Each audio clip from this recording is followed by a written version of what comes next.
Сьогодні я прокинувся вранці, приготував собі сніданок і вирушив на свою улюблену роботу. Мені пощастило. А от мешканцям Бородянки не пощастило взагалі. Це місто знаходилось на стратегічно важливому шляху до столиці, тому окупанти вирішили знищити його цілком, хоча в місті не було жодного військового об'єкту. Знищували ретельно, використовуючи для цього касетні боєприпаси та ракети системи «Торнадо» і «Ураган». Стріляли в основному вночі, щоб знищити більше цивільних людей. Майже усі будинки в місті були зруйновані. Особливо сильно постраждала центральна вулиця, де від багатоповерхівок залишились тільки бокові частини. Під завалами зруйнованих будинків загинуло понад 40 осіб, а на вулицях майже тиждень лежали поранені люди, які вмираючи благали про допомогу. Але усіх, хто намагався допомогти, росіяни теж розстрілювали. Також окупанти на всяк випадок стріляли по вікнам, щоб ніхто з місцевих не знімав техніку та їх звірства. Загалом від російських окупантів у Бородянці загинуло понад 200 осіб. І таких міст, на жаль, в Україні дуже багато. І ці трагедії, вони не закінчуються. І вони не закінчуються, доки не приберуться звідси з нашої землі окупанти.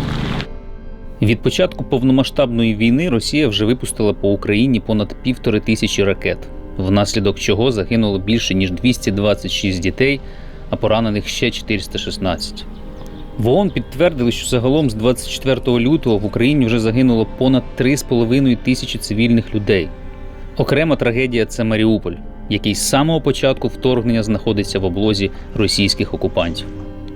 За даними полку Азов, від артилерії, куль та повну блокаду і відсутність гуманітарних коридорів в місті загинуло майже 25 тисяч цивільних.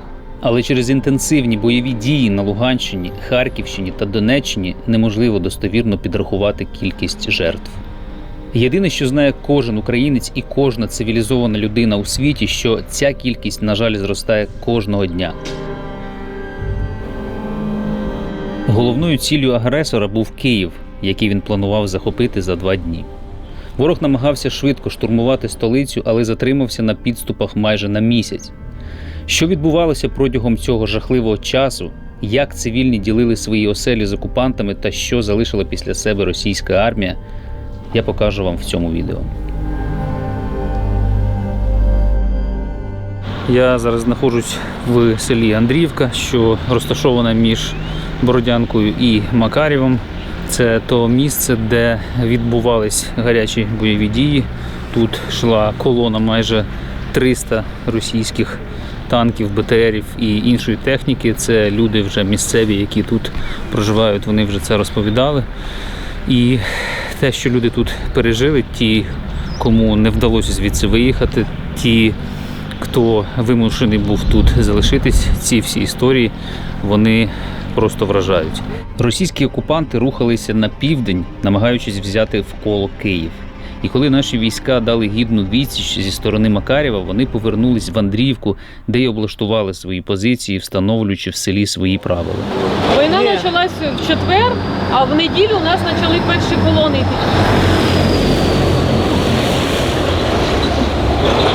Більше 280 одиниць.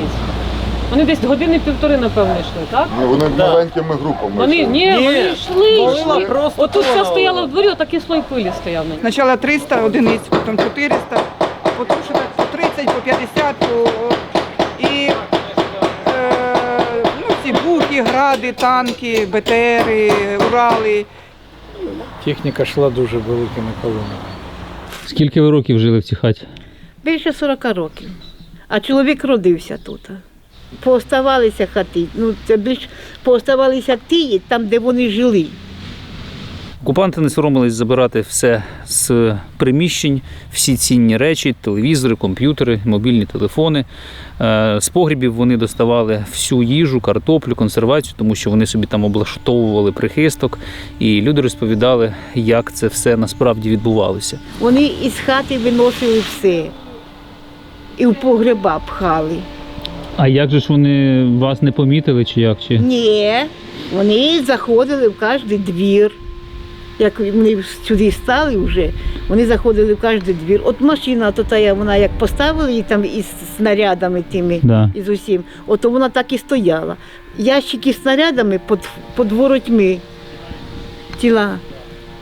цілий арсенал, я казала. Вони кругом там обходили, у погреб ходили. До вас туди? Да, у погреб ходили. А там, де жили, то викидали все, і картоплю із погреба повикидали, і закрутки всі отако у дворі у людей. А на що вони повикидали? Повикидали, бо їм спати там треба було. Ну, видно, негде было жить. Они в окопах жили, были такие бригады, что жили в окопах. А в основном жили все по погребам, вот, в каждом дворе. А якщо там люди живуть? А если люди живут, они или людей выгоняют, или же не жили там. Винесли картошку з погреба, буряк, морку, все, що було. Консервації вони було дуже багато, вони попили, поїли все. Нема ні одного полотенця, нема ні постелі, нема ні одіял. Комп'ютер мого сина воно побили, викинули. Вони в погребах жили, вони везде в погребах. В хаті ні одної подушки, ні одного одіяла, ні одного пледа, нічого. Комп'ютер, ноутбук забрали, телевізор забрали, плазму, а ці обичні такі оставили. Это для тех подписчиков, кто до сих пор думает, что русский солдат порядочный и есть у него что-то, какая-то честь в голове. Це що, все виносили? Оце вони все повикидали. Оце все вони таке зробили. Ужас. Це не ужас. Це ще не ужас. Оце ужас. Ну хіба це люди робили? Це ж не люди, це якісь нелюди робили. Хата стоїть, а що ж у ремонті люди поробили? Це ж не жили. Солдат питає жінки, дзвонить до жінки, а ми за забором слухаємо, що він балакає. Він питається, що тобі привезти? Ужас. Вези все, що є. Це вони так балакають. А воно ж чутно. І машини стиральні, і газові плити, і одежу, і да все, синок, і посуду. Все, що можна було, все вони греб, навіть стареї. І куди це вони все грузили? Грузили на танки, на ці бронетранспортери ці, машини такі здоровенні, під'їжджали, криті є, туди грузили. Тюнера забрали, DVD забрали, часи сина мого покійного забрали. Ну таке, багато чого повиносили. А в хаті забрали телевізор, плазму, мій комп'ютер, онука комп'ютер. Гроші знайшли. Головне, що знайшли долари, забрали. Кажу, потім віддамо. А гривню взяли і спалили. Каже, це не гроші. Все золото, там, речі, ну все, що було в хаті, все. Вони такі дикі, вони покрали в мене сверла з мастерської, там, гвозді, отвертки, інструмент. Ну все, я не знаю, на що воно їм треба. 12 числа прийшли, машину забрали. Давай ключі. І все. У кожній оселі можна побачити одну й ту саму картину, створену по однаковому принципу – тотальний безлад і руйнування. Але перед цим стріляли по вікнам, бо боялись, що дома хтось може бути. Заходячи в оселю, окупанти збирали всі теплі речі, а також носки, труси, рушники, одежу і зносили їх у погреби, щоб влаштувати собі там комфортне проживання. Адже зі слів мешканців, у них там було і світло, і телевізор. От якогось генератора, де вони його взяли, що вони світ проводили собі. У нас не було ж світу, а вони проводили світ і телевізори в погребі держали, дивилися. В будинках насамперед шукали цінні речі – гроші та золото. Але гривні не брали, спалювали їх. Забирали з собою усю цінну електроніку. І, що дивно, розбирали навіть комп'ютери і знімали з них старі відеокарти. Те, що було їм не цікаво або не могли з собою забрати, вони руйнували, прострілюючи автоматом. Головна мета – нашкодити і не залишити нічого цінного. Готували їжу на дворі, ходили в туалет по кімнатах. Також вони не забували руйнувати все, що знаходиться у дворі. Насамперед, це автівки. Звісно, що вони не могли їх з собою забрати, тож все, що їм приходило в голову, це чавити їх танками або розстрілювати. Багато машин тупо переїжджали танками. Ну от я бачу, купа машина наша. Да. Ну, те, що не могли взяти, або просто знищить. Вони ж нічого не можуть. Але деяку техніку їм все ж таки вдавалось завести, і вони вечорами розважались, катаючись п'яні по селу. Ото понапиваються, кажуть, їздять по селу. і стріляють. По людям, по курям. Різниці нема. Кого побачили, в того вбивають. А росіяни не вірять, що це в Бучі так вбивали людей. Знаєте, росіяни нічому не вірять, бо вони дикуни і вони зазомбовані. Їм навіть фото показують, що вони кажуть, такого не може бути. Ну як такого не може бути? А що ж це так? Вони моїй жінці казали, вам повезло, що здесь не було кадировців. Так вона у Росію дзвонила до тітки, рідної тітки, і розказувала, що тут робиться. І на відео показувала. А вони, це неправда. Оце каже, неправда? Оце каже, неправда? Каже, я вас знати не хочу. Приходили пьяные солдаты, По вечорам. да, вымогали там, давай деньги, давай выпить, вот, и так далее. То есть, І що ви робили? ну что хочешь делать? Деньги Если давали? тебе ствол вот так вот ставят, Ну я имею в виду, было что давать, чтобы они ну, хоть... карманные деньги были, забрали, а какие-то хотели большие деньги, наверное, потому Мгм. что где ваши деньги, где твои деньги, блин, и ствол передергивает автомат, блин, Пьяные. выпившие, пьяные, вот. Ну, такое было. Ужас. Пережили сильно. Пережить такое, Да. это очень сложно.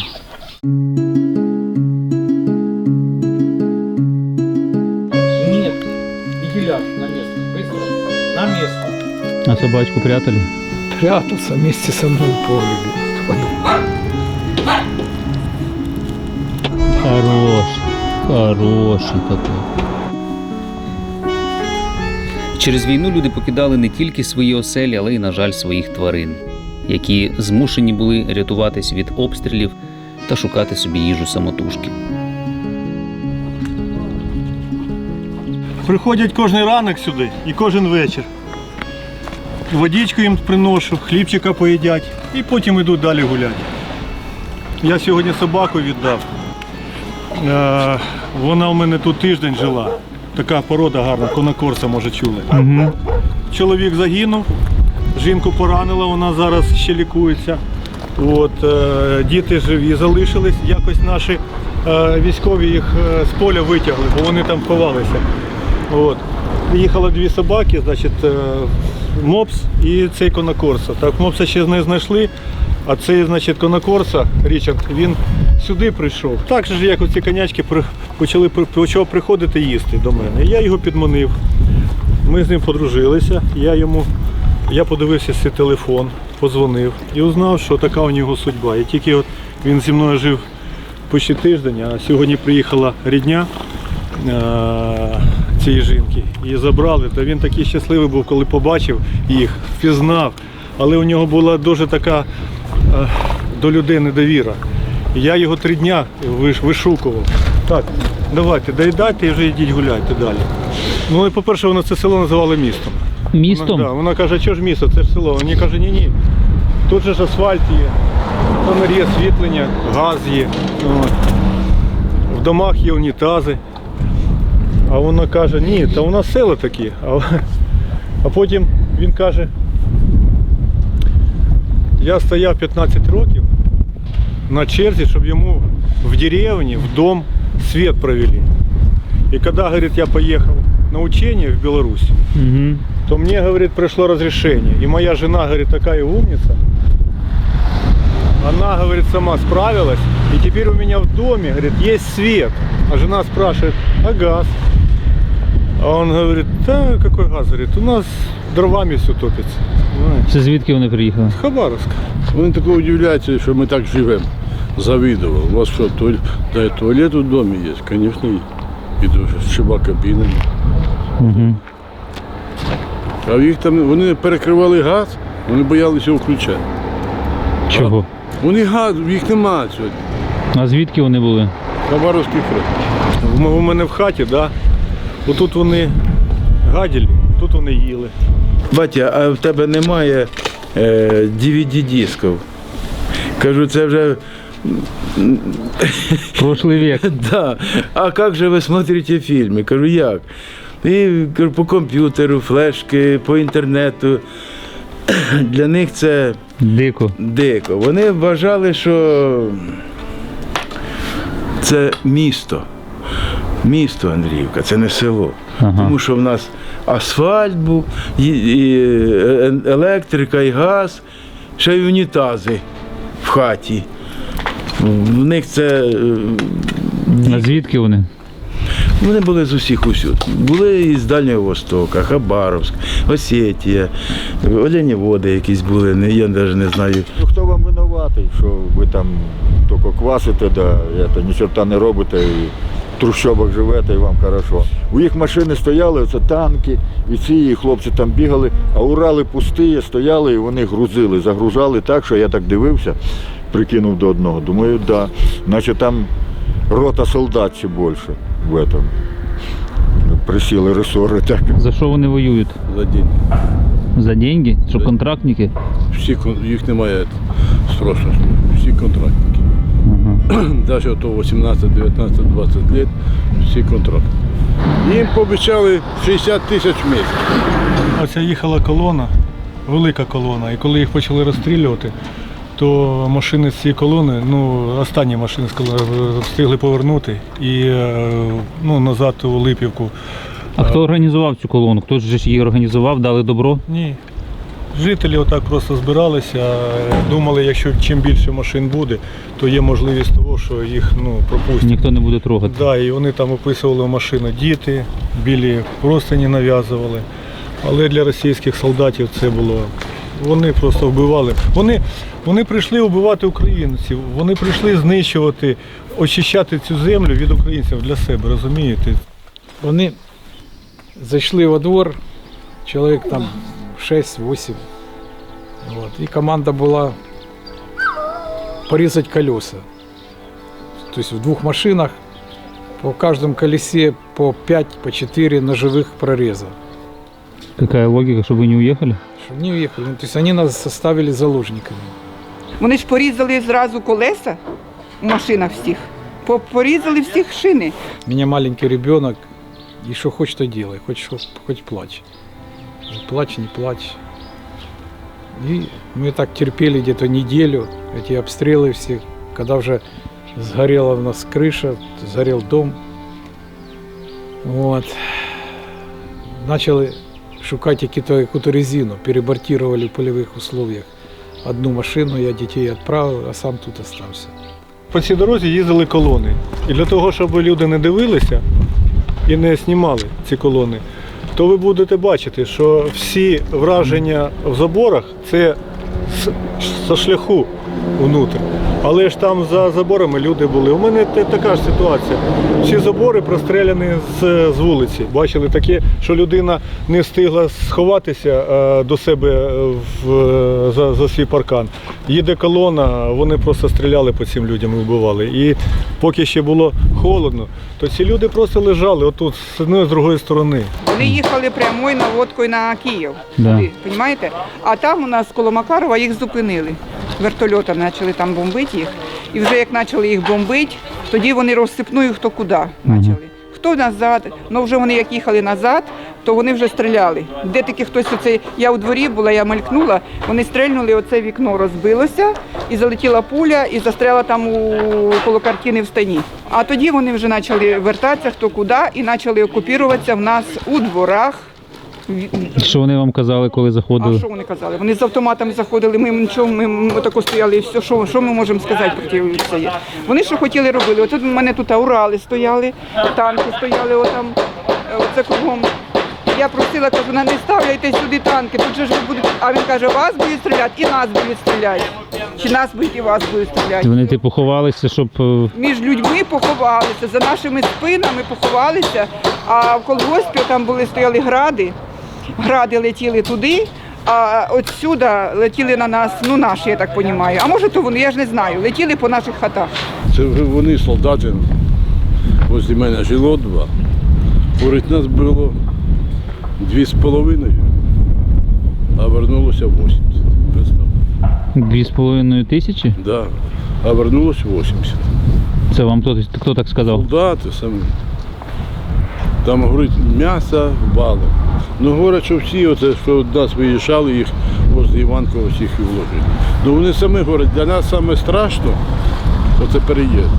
Пересчитували, а то потім передали ж туди, де там з вертольотів, по окружній коло Макарова і на гольф-клубі їх там трохи полупили гарно. Після контрнаступу наших військових російські окупанти, відступаючи, тимчасово закріпились у гольф-клубі, що неподалік від Макарова. І якщо вони були здивовані цивілізацією у селі Андріївка, то складно навіть уявити, що відбувалось з неандертальцями, коли вони потрапили на територію елітного закладу. Колись це був гольф-клуб, зараз це просто купа брухту і розбитого скла. А також по всій території розкидані, побиті, перевернуті гольфкари. Сценарій той самий. Все, що можна забрати, забрали. А це насамперед акумулятори. Потім трішки покатались і не тільки на гольфкарах. Ну, а при кінці зруйнувати танком те, що залишилось, це для росіян головна розвага.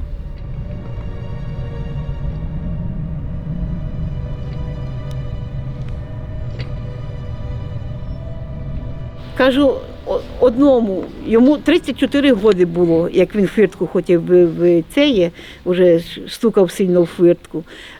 Дід попереду йде, я ззаду, виходжу, а він здоровкається з нами, я поздоровкалася з ним. А тоді стали балакати з ним, кажу, а чого ви до нас приїхали? А він каже, вас освобождати. От кого? Звільнять, значить, нас. Кажу, от кого нас звільнять? Ми, кажу, не кріпосні, не що, ми, кажу, самостоятельні люди. Ми вас прийшли освобождати, от Бандер. Освобождати. Він каже, які тут Бандери, хто ми люди, ми працюємо, ми нічого не від кого нас освобождати не треба. Ми живемо, працюємо, як можемо, все. Кажуть, ну ви й живете. Кажу, бо ми робимо. Ми, кажу, робимо. І скажу, з маличка я своїх дітей привчала, щоб робили, щоб дбали для себе, щоб воно щось було. І ми, кажу, скільки живемо, стільки робимо. До ми й маємо. А як ви, кажу, не хочете робити, то ви нічого й не маєте. Ви не знаєте, що таке газ, не знаєте, що таке вода, не знаєте, що таке туалет у хаті. Душ, ванна, вони цього не знають. Це, кажуть, це не село, це город. Це, кажу, не город, це обикновенне село, воно, кажу, колгосп, там, де ваші машини стоять з градами. Не бойтесь, мы пришли вас освобождать. От кого, кажу, нас освобождать? От націоналістів. У нас, кажу, немає націоналістів. Освободили нас, от всього освободили. Віками, ми так важко робили, розумієте? Ми просто пахали, ми купили цю хату. Тут не було ні пола, ми вікна, пол, двері, все поміняли, утеплили, построїли літню кухню. Це в мене слов нема. Ми економили на собі, не доїли, не допили. Кажу, ну, а в тебе ж є сім'я, у тебе є батьки, може жінка є. А він каже, у мене вчора син родився. Так він мені каже. А я кажу, ну хіба ти не хочеш побачити сина, це ж син? Їдь, кажу, додому, дитя, да кажу, не мучте нас тут. Не стріляйте, це ваші стріляють. Кажу, ні, не наші стріляють. Наші, кажу, тут ніде немає. А це, кажу, ваші стріляють, там танками стоять, там градами стоять. Як він сказав, що це ж син родився, а я кажу, доїхав би ти до сина.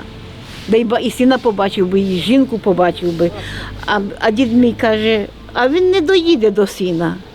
Він туди не вернеться, йому не попаде, його побачить. А він каже, дід, ти хочеш, щоб я тебе застрелив? І автомата такого держить. Кажу, невже ти візьмеш гріх на душу і застрелиш діда старого? Один 49 років йому, і це в нього 5-та командіровка. В них це командіровка.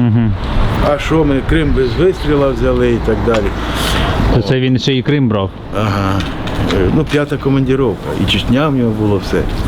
І, мабуть, і Грузія, бо 5-та. Говорить, це не українці воюють, стріляють. Це найомники. Сирійці, араби. Це вони вам таке кажуть? Да, ну лапшу вішають. Говорить, ми вчора за селом, говорить, негра, говорить, убили. Говорю, какого негра? Вот, говорю, это ж не Африка. мы их поймаем, потом очистим, сделаем референдум здесь, поставим своих людей тут, вы заживете на славу. І що ви сказали? Да пошел ты. Казав мій внучок, йому 3 годика. Путін хуйло. Чоловіки та хлопці проходили обов'язкову фільтрацію. З мішками на голові їх відводили в місцеву школу та проводили допити. Деяких одразу розстрілювали, а декого знайшли закатованими тільки через місяць. Загалом в Андріївці було вбито близько 50 осіб. Мужчин, молодих мужчин вони катували, Угу. іздівалися, били, постріляли, я не знаю, де 40 чоловік пропавших безвісті у нас в селі. З села. Да. А жінок не трогали. І ну я не знаю. Одна жінка, чи вони її розстріляли, чи вона сама померла, це ніхто непонятно. Хто любиє, там навіть одна була жінка, ну вона трошки така, дочка в неї. До того ж, значить, така, що вона любила ж ще, як тоді ж не було війни, все. Отак вийде з хати, піде, вона ні до кого нічого не ето. Навіть до неї здороваєшся, вона там кивне головою, не здоровою, так в своїй голові йдеш, нічого. І так вона ж привикла, і теж дочка її не всерегла, вона з двора вийшла і пішла, і отам на мостку, оце ж де там ставок, на мостку, і теж вони ж, мабуть, щось їй там, тож вона не слухає, очередь влупили і все. Одного хлопчика в нас тут вони катували, дуже катували. Там не зубів у нього немає, там нічого немає. Його катували, а його сестричку знасилували.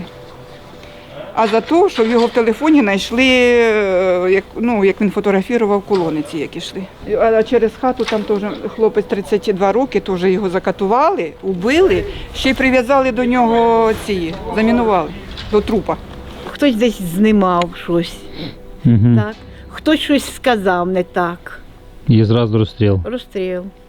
В школі там і до брусів прив'язували, підвішували. Ну, це розповідають наші люди. Ой, били, так, коротше, дуже багато. Це ж пацана одного теж, такий лет 20 там з лишнім, все. Доктор до його так, де староста живе, де староста, що старости нема, не на місці. Ну куди ж, як під автоматом, ну що, він показав, де живе. Вони зайшли, стукали, тут немає нікого, не ето. Коротше так, і ще там пару пацанів. Так, якщо через 3 часа не буде голови сільради тут, ми, каже, тут ваше село, ну де ми знайдемо, немає його, все.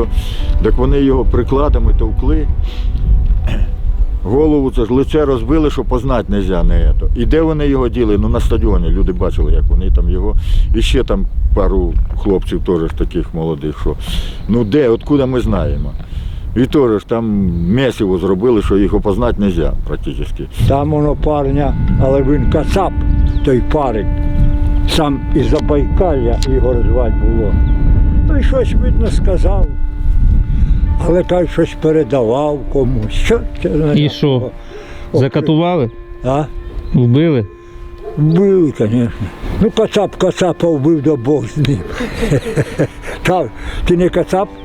Ні. Ні. А що, всіх кацапів треба вбивати? Ну, кацап кацапа хай як хоче.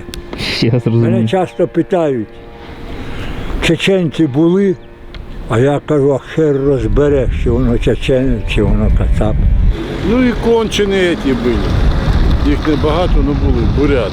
Буряти? А що кончені? Та вони, во-первых, якісь неадекватні. Вони вже, де вони виросли, чорт. Говорю, якщо стоїть генератор, він залив соляри вместо бензину. І 3 часа вони його дергають. А самі були такі ярі, це останні. Якщо раніше ми могли до колодязя по воду сходити, то останні вже на вулицю не випускали. А що, розстрілювали? У нас є багато погибших. Вас не трогали? Трохи побили головою. Ти що, не знаєш воєнної на землі або стінки? Так за що? Ви ж доросла людина. Воєнних там. А? Так ви ж доросла людина, за що вас Ну, так а що йому? Він вважає, що це ж вийшов до той Що ви нацист? терорист уже. Нацист. Показує своє, що це ж я, яка в мене сила, раз оружие в руках таке Ага. грозне. Соседа убили. Вот тут напротив дома. синими окошками. За що? 26 лет пацану, бля. И шел вечером домой. Там у них мама живет вот там, в том доме вот зеленые ворота. А он так обходил и шел сюда. Они его остановили и забрали с собой. И все, больше его никто не видел. А это где-то дня 4 назад нашли его убитым, спрятанным под ящики со снарядов.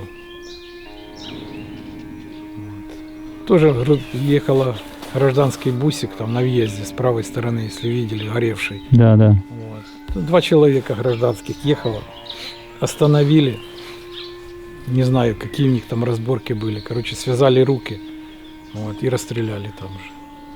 Отак жили собі люди спокійно, нікого не трогали, і прийшла біда, звідки її ніхто не чекав. В селі не залишилось жодного вцілілого будинку. Більшість було розбито снарядами або згоріло, а ті, що вціліли, були пограбовані армією РФ та мародерами. Уламки від розбитого танка чи від перестрілки, вже ніхто цього не знає, тому що тут не було людей. Прошили повністю весь будинок від одного вікна і вилетіли в іншій стороні цього будинку. А чим розбили хату? А впала нам снаряд якийсь упав, чи що воно, не знаю.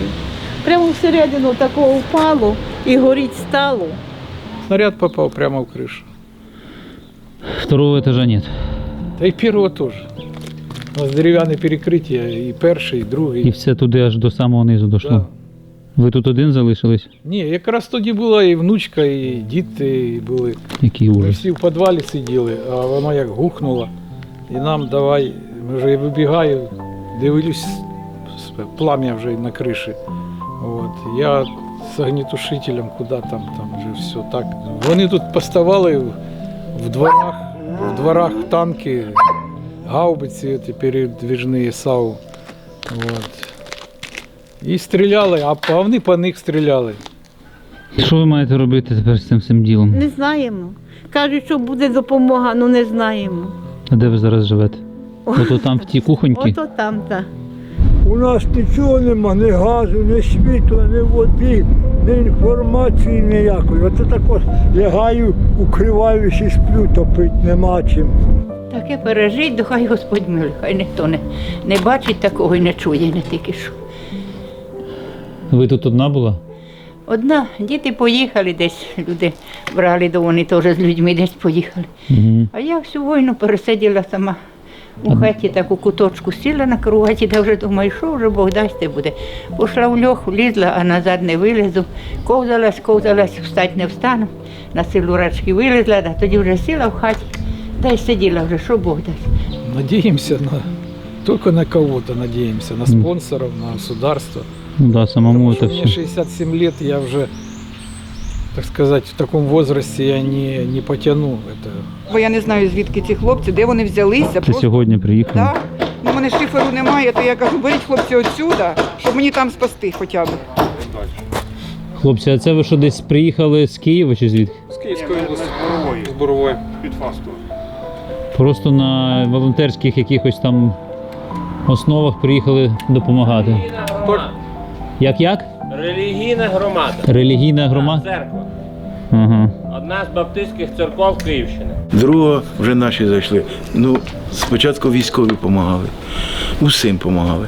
А потім десь оце 4, 5 і пішло. Волонтери так всім нам допомагали, що ніхто не чекав, що це буде така допомога. Усе. Спочатку продукти, а потім пішло все остальне. І миючі, і зубні щотки, і пасти, і потім вже тряпки пішли. Це все, усе. Просто нема слів. Велика дяка. І більш нема таких слів, щоб сказати, наскільки це добре, що вони як добре працюють. Мешканці Київської області помало оговтуються від обстрілів та розгрібають завали, які залишились від їх будинків. Але кожного з них не покидає відчуття страху, бо війна триває і усе це може повторитись знову.